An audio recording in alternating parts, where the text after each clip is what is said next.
So how did you get I- into STEM and working on knitting machines and, yeah, working so with that's a hardware? great, if you know the right people, So no, like more seriously, one of the things I've always just had an interest in is like electronics, like ever since I was a kid, like dumpster diving computers with my friends where I grew up, like just kind of my jam. And I actually don't and never really have had much of a background in like doing engineering on a more like professional level. And I think I have some kind of like I absolutely have imposter syndrome about not being like a quote unquote real engineer. As I, as I put like LEDs on a circuit board that I designed myself that works, God damn it. A college education is but one path, and it is Yeah. only Well, but 4 years of one's life. and this is no, but like, and this is super the thing, and I'm slowly getting over it. But no, my background's actually in film and IT. So I worked on film sets for a number of years as an IA certified data imaging technician. So I used to do like video backup.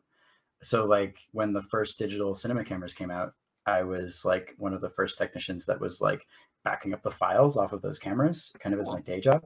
Yeah, it was great. The hours were terrible, but it was a lot of Yeah. fun. Film sets are a good time It's for a increasing while. famine, right? Like, you either Yeah, have no project and nothing to do, or it's like 24/7. precisely. Yeah. So that like in terms of work stuff, like it was that, and it was like, my uncle introduced me to Linux at a young age. And I was gonna ask taught me if how you to had use VI anybody. when I was like 13. So was he sort of the one who also, like, mentored you with electronics and things in general, or kind of got you No, interested in that, or? it was more like just the spark of interest, and Oh, then it kind of ran from there with like friend groups and exposure to like other folks in my immediate community. There's a guy who ran kind of like an IRC server in the town mhm. where I grew up, where like you could get yelled at for writing C code if you wanted to. And by that I mean like you would write C code, but it was like kind of the more old school, like people are mean to you on IRC kind of thing if you don't know what you're doing, which I've heard thankfully I about think this. is on its way out. Yeah. Yeah. I I was don't never recommend part of it. IRC, but I've heard about this. Yeah, I honestly like, I'm glad that we're starting to move on from this kind of jam, but it was quite formative for me.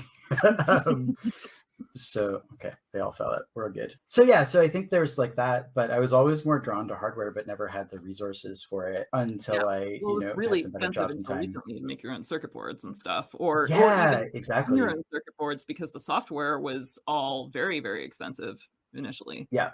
Yeah, and now you can like go grab a copy of KiCad or KiCad or however you say that. I don't know. I use it a lot and I don't know how to pronounce it. Cool. And like Fusion 360 is free, and like, and I like built my own 3D printer a couple of years ago, which like now I have a cruise ship because I like myself and my time. But it was a very formative experience also to like do that kind of stuff. So I think the long story of that is like my hobby experiences were very useful when they were looking for someone to do kind of like prototype hardware engineering, machine interfacing, and data gathering stuff at ShareTex.